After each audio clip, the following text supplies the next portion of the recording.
mixing up the blitzes, and he's moving Ryan Shazier all around. I mean, in his mustache was Ryan Shazier, man, and I mean a tackle by Shazier. He is smashed. Shazier lays out Bernard, and Shazier comes up with the football.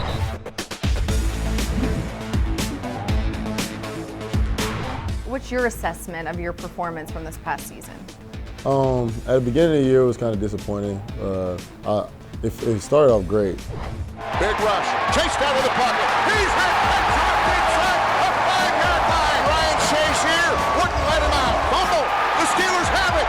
The ball came out and the Steelers jumped on it. Boy, Ryan Shazier is playing a monster game. And he's tackled yet again by Shazier. Even when they have a blocker on Ryan Shazier, it doesn't work out. Then I was out for about 4 games, pushing 5, and then I started coming back. I wasn't really playing the way I wanted to play. I think it was because of fatigue, and I didn't play in 4 or 5 weeks. Then everything started going really good, and I got hurt to see out of the game. That kind of made me mad. It kind of felt like I had an injury bug. And then towards the end of the season, everything started going really smooth, and I started coming into myself, and I felt like I was starting to help the defense out a lot, and that's my biggest goal. I just want to help the defense as much as possible. So towards the end of the year, it felt pretty good, but it wasn't good enough because we didn't get to the Super Bowl. Do you also feel like maybe you're at the point in your career where you need those practice days? You know, when you're dealing with injuries, you have to rest the body at some point, but do you feel like practice is vital to how you perform on a Sunday? Oh yeah, definitely. At first, I'm not gonna say I was a big advocate of. I don't need practice. I'm a Sunday player, but honestly, the more I've been practicing, and the more I've been really focusing in and noticing that each play counts and just every repetition really helps out a lot. And it really made a big difference towards the end of the year. So I really felt like it helped out a lot. Now, in terms of years, you could be considered a young guy, but the responsibility you have setting the defense, do you feel like you have to take this almost veteran role on? I don't think he's trying to take a veteran role on. I think it's just my calling. I kind of did it at Ohio State, and the coaches felt like it's time for me to do it right now. And I feel like I have a big mouth, and a lot of guys that talk a lot, especially that play linebacker. I feel like it's a great position for them. So it just making me realize that you got to really focus in more. You got to really understand your game more and understand that everybody is counting on you. And I honestly, I like that type of pressure. I like everybody having my back, because I'm gonna have everybody back when I'm out there. When did you find out that was going to be your role? I kind of felt it coming towards the beginning of the year when we was in camp. A lot of times I'll make some of the checks, but it wasn't fully my role. Lauren still had the mic and everything, but a lot of times if something was going on, I'll set the defense and make a lot of the checks, and then I end up getting hurt. So it wasn't really going the way that we planned. I think they were gonna try to work me into it more. But during the year, I started understanding things more. I think the coaches started to see that, and they understood that it wasn't really bothering my play. I can go out there, set the defense, and still set up and get out there and play. And I felt like I forgot what game it was, but just like, Ryan, we're gonna just start letting you take over, and I was like, I have no problem with it. Now, for the fans at home, they just see, the green dots on the helmets. They think, okay, but what actually goes into what you have to do?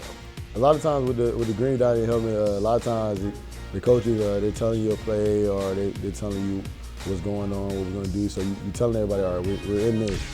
But once the offense come out, you set the play. But if somebody's like Peyton or somebody's over there checking, sometimes the mic is turned off after 15 seconds. So it's like you got to make the best decision for the defense. So that really means you have to start studying in more, start really focusing in, and just seeing what's best for the defense. So when you start seeing that the offense doing some things that might put the defense in a bad position, you got to know your stuff so you can put the defense back in a great position.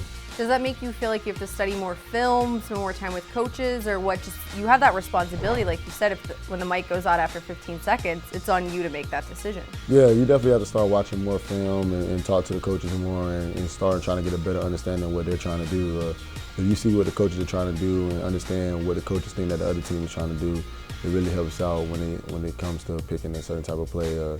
Because one game we might check one thing versus one team, but another team we might check a whole different thing. So it's always, you just got to stay consistent and just understand what the coaches want to do. So you have to continue to watch them.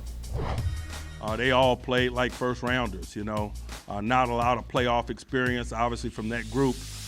But I thought all three guys understood the gravity of the moment and asserted themselves, and their pedigree showed in a timely manner. Were you aware of the fact that Coach Tomlin, after the wild card game, said that he felt like you, Jarvis, and Bud played like first rounders?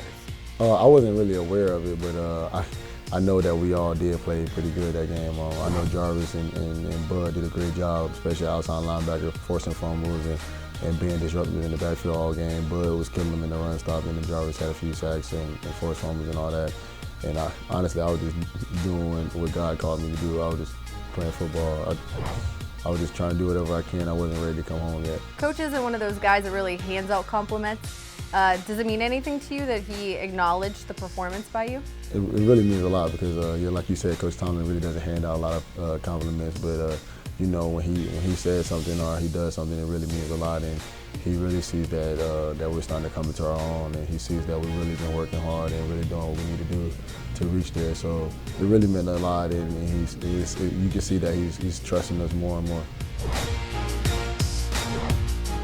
On part 2 of my interview with linebacker Ryan Shazier, I get his thoughts on living up to the legacy of great Steelers linebackers. Oh yeah, you definitely feel that pressure. I think to the day I die, I'm gonna feel that pressure.